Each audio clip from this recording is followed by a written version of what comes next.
ಮನೆಗೊಂದು ಮರ,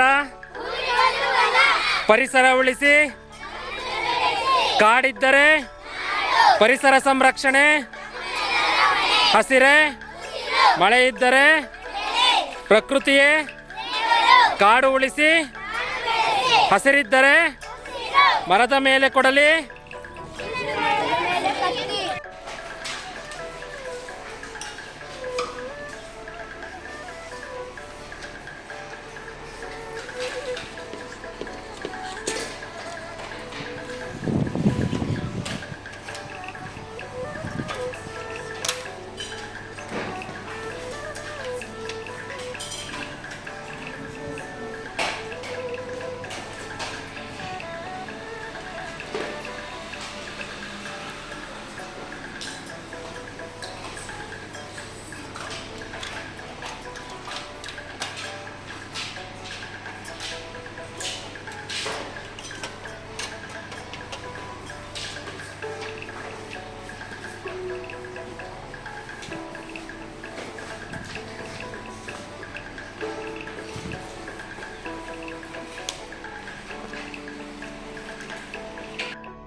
ಸಂತೋಷದಿಂದ ನಾನು ಇಲ್ಲಿ ಬರೋದಕ್ಕೆ ಒಪ್ಕೋಬೇಕಾದ್ರೆ ಒಂದು ಕಾರಣ.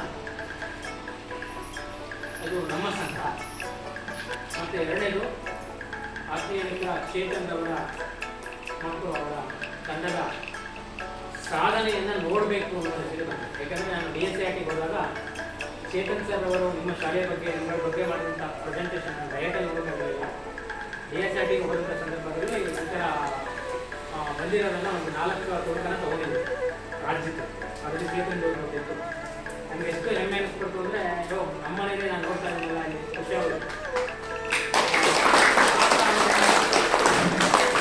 ಅವರ ಸಾಧನೆಯನ್ನು ಕೇಳಲ್ಪಟ್ಟಿದೆ.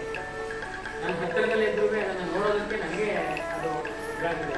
ಇವತ್ತು ಸರ್ ಫೋನ್ ಮಾಡೋದು ಕೇಳಿದೆ, ನನಗೆ ದೊಡ್ಡ ಕೇಳಿ ಸ್ವಲ್ಪ ಕಂಪ್ಲೀಟ್ ಇರೋದ್ರಿಂದ ಚೇತನ್ ಸ್ಕೂಲ್ ಅಂದರೆ ಹೌದವರು ನೋಡ್ಬಾರ್ದು ಬರ್ತೀನಿ ಅಂತಂದರೆ ನಿಮ್ಮನ್ನೆಲ್ಲ ನೋಡಿದ್ದೆ. ನಾನು ಎಷ್ಟು ಜನ ನೋಡಿದ್ದೀನಿ, ನಾನು ನೋಡಿದ್ದೆ. ನಿಮ್ಮ ಯಾವಾಗ ಕಲಿಕಾಪದಲ್ಲಿ ನೋಡಿದ್ರಲ್ವ? ಸೊ ಆದ ಕಾರಣ ನಮ್ಮ ಮಕ್ಕಳಿರ್ತಾರೆ, ಅದನ್ನು ನೋಡೋಣ ಅಂತ ಹೇಳಿದ್ದಾರೆ. ಮೊದಲಿಗೆ ನಮ್ಮ ಸಂಘದ ದಿವಾಕರ್ ಸರ್ ಅವರಿಗೆ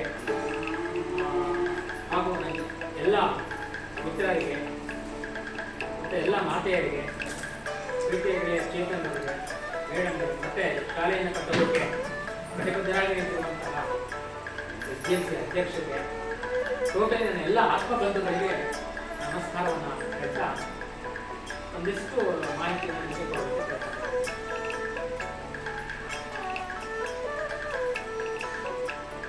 ಒಂದಿಷ್ಟು ನಮ್ಮದೇನಪ್ಪ ಅಂದರೆ ಪ್ರಾರಂಭದಲ್ಲಿ ಒಂದಿಷ್ಟು ನೈತಿಕತೆ ಮಾಡಿ ಹೋಗುತ್ತೆ. ವಿಷಯ ಪರಿಸರ ದಿನಾಚರಣೆಗೂ ಸರಿ ನಾವೇ ಮಾಡಿದರೆ ಗೊತ್ತಿರುತ್ತೆ. ಅದರ ಬಗ್ಗೆ ಒಂದಿಷ್ಟು ಮಾಹಿತಿ.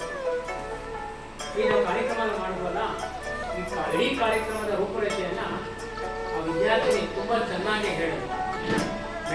ಮಳೆ ಇದ್ದರೆ ಬೆಳೆ ಹೇಗೆ, ಭೂಮಿ ಇದ್ದರೆ ನಾವೆಲ್ಲ ಹೇಗೆ, ಈ ಪರಿಸರ ಇಲ್ಲದೆ ನಾವು ಇರೋದಕ್ಕೆ ಸಾಧ್ಯ ಇಲ್ಲ ಅನ್ನೋದನ್ನು ತನ್ನ ಪ್ರಾರ್ಥನಾ ಗೀತೆಯ ಮೂಲಕ ಅಚ್ಚುಕಟ್ಟಾಗಿ ಆ ಮಗು ಮಾಡಿಕೊಡ್ತು.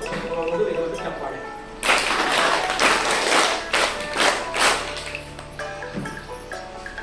ಎಲ್ಲರೂ ಸೇರಿ ಒಂದು ಈಗ ಏನನ್ನು ಬೆಳಗಿಸಿದ್ವಿ,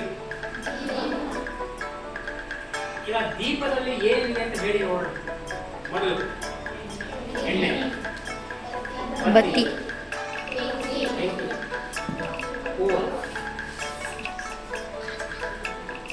ಹಾಗಾದ್ರೆ ಅಲ್ಲೊಂಚೂರು ಎಣ್ಣೆ ಹಾಕಿ, ಅಲ್ಲೊಂಚೂರು ಬತ್ತಿ ಹಾಕಿ, ಅಲ್ಲೊಂಚೂರು ಬೆಂಕಿ ಹಾಕಿ, ಅಲ್ಲೊಂಚೂರು ಹೂವು ಹಾಕಿದ್ರೆ ಅದು ದೀಪ ಆಗ್ತಿತ್ತ? ಅದು ದೀಪ ಹಾಕಿದ್ರೆ ಇನ್ನೊಂದು ಇರ್ತಲ್ಲ, ಏನದು ಏನದು ಬಸವಣ್ಣ ಹೇಳ್ತಾರೆ ದೇಹವೇ ಅನ್ನದಾತ, ದೇಹವೇ ನೋಡಿ. ಅದೊಂದು ಕಂಬ ಇತ್ತು. ಕಂಬ ಒಂದು ಇದ್ದಿದ್ರೆ ನಾವು ಅದಕ್ಕೆ ಜ್ಯೋತಿ ಬೆಳೆಸಕ್ಕಾಗ್ತಿತ್ತಾ? ಅದಕ್ಕೆ ಏನೇ ಹಾಕಿದ್ವಿ?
COC ನಂತರ ಡಿಪ್ಲೊಮಾ ಇಂಜಿನಿಯರಿಂಗ್ ಓದ್ತಾ ಇರೋದ್ರೆ ವೃತ್ತಿಪರ ಕೋರ್ಸ್ ಆಗಿದ್ರೆ ಅದಕ್ಕೆ ಪೂರಕವಾಗಿ ಸ್ಕಾಲರ್ಶಿಪ್ ಕೊಡ್ತಕ್ಕಂಥ ಸೂಚನೆ ಕಾರ್ಯಕ್ರಮ ಆಗಿರ್ಬೋದು.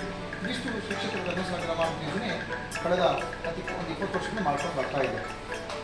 ಮುಖ್ಯವಾಗಿ ಮಕ್ಕಳಿಗೆ ಈ ದಿವಸ ಬೇಕಾಗಿದ್ದು ಪರಿಸರದ ಬಗ್ಗೆ ಮುಖ್ಯ. ಬಹುಶಃ ಮಕ್ಕಳಿಗೆ ಗೊತ್ತಿಲ್ಲ, ಇಬ್ಬರಿಗೆ ಕೆಲವರಿಗೆ ಅಥವಾ ಮನುಷ್ಯರಿಗೆ ಗೊತ್ತಿರ್ಬೋದು. ಯಾರಾದರೂ ಕಾರ್ ಕ್ರೇಜ್ ಇದ್ದರೆ, ಕಾರ್ ತಗೊಳ್ಳುವಾಗೆ ಅಂತ ಅದರ ಹುಚ್ಚಿದೆ, ಬಹುಶಃ ಮೇಷತ್ರ ಕಾರಿಗೆ ಹೌದು ಸರ್ ಇದೆ. ಬಹುಶಃ ಮೇಷತ್ರ ಕಾರ್ ಇದೆ, ಅವ್ರು ಯಾರಾದರೂ ಒಬ್ಬರ ಹತ್ರ ಕಾರ್ ಕೊಡಿಸೋ ಏಜೆಂಟ್ ಹತ್ರ ಮಾತಾಡಿದೆ ಅಥವಾ ಬ್ರೋಕರ್ ಹತ್ರ ಮಾತಾಡಿದ್ರೆ ನೆಕ್ಸ್ಟ್ ಹೇಳ್ತಾರೆ, ನೋಡಪ್ಪ ನನಗೆ ಕಾರ್ ಬೇಕು ಅಂತ.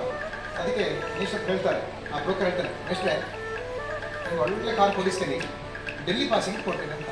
ಕರ್ನಾಟಕದಲ್ಲ, KL DL ದೆಹಲಿ ರಿಜಿಸ್ಟ್ರೇಷನ್ ಒಳ್ಳೆ ಗಾಡಿಯನ್ನು ಕೊಡ್ತೀನಿ, ಡೀಸೆಲ್ ಗಾಡಿ. ಯಾಕೆ ಕಡಿಮೆ ರೇಟಲ್ಲಿ ಬರುತ್ತೆ. ನಿಮ್ಗೆ ಏನು ಸರ್ ನಿಮ್ಮ ಗಾಡಿ ಸರ್? ಇನ್ನೊಂದು ಗಾಡಿ ಹೋಂಡಾ ಎಕ್ಸೆಂಟ್ ಇದೆ, ಜಪಾನ್ ಹೋಂಡಾ ಎಕ್ಸೆಂಟ್ ಇದೆ ಸರ್. ಇದು ಬೇಡ ಸರ್, ನಿಮಗೆ ನಾನು ನಿಮಗೆ ಕ್ರೇಟಾ ಕಾರ್ ಕೊಡಿಸ್ತೀನಿ ಸರ್, ಅದಕ್ಕಿಂತ ಒಳ್ಳೆ ನಾನು ಇನ್ನೋ ಕಾರ್ ಕೊಡಿಸ್ತೀನಿ ಅಂತೇಳಿ ಅವರಿಗೆ ಸಂಬಂಧಪಟ್ಟ ಏಜೆಂಟ್ ಅವ್ರಿಗೆ ಹೇಳ್ತಾನೆ, ವೆಹಿಕಲ್ ಬ್ರೋಕರ್ ಹೇಳ್ತಾನೆ. ಯಾಕೆ ದೆಹಲಿಯ ಗಾಡಿಗಳು, ದೆಹಲಿಯಿಂದ ಬರ್ತಕ್ಕಂಥ ವಾಹನಗಳು ಕಡಿಮೆ ರೇಟಲ್ಲಿ ಸಿಗುತ್ತೆ ಅಂತ ಹೇಳಿದ್ರೆ ಅವೆಲ್ಲವೂ ಕೂಡ ಡೀಸೆಲ್ ವಾಹನಗಳು, ಪೆಟ್ರೋಲ್ ವಾಹನಗಳೆಲ್ಲ. ದೆಹಲಿಯಲ್ಲಿ ಯಾವುದೇ ಕಾರಣಕ್ಕೂ ಡೀಸೆಲ್ ವಾಹನ ರಿಜಿಸ್ಟ್ರೇಷನ್ ಆಗಲ್ಲ, ಎಲ್ಲವನ್ನ ಸರ್ಕಾರ ಬ್ಯಾನ್ ಮಾಡಿದೆ. ಎಲ್ಲವೂ ಕೂಡ ಏನು ಇದು ಕೂಡ ಪೆಟ್ರೋಲ್ ಗಾಡಿ ಬಿಟ್ಟರೆ ಡೀಸೆಲ್ ಗಾಡಿ ಇಲ್ಲ. ಡೀಸೆಲ್ ಗಾಡಿ ಯಾಕಿಲ್ಲ ಅಂತ ಹೇಳಿದ್ರೆ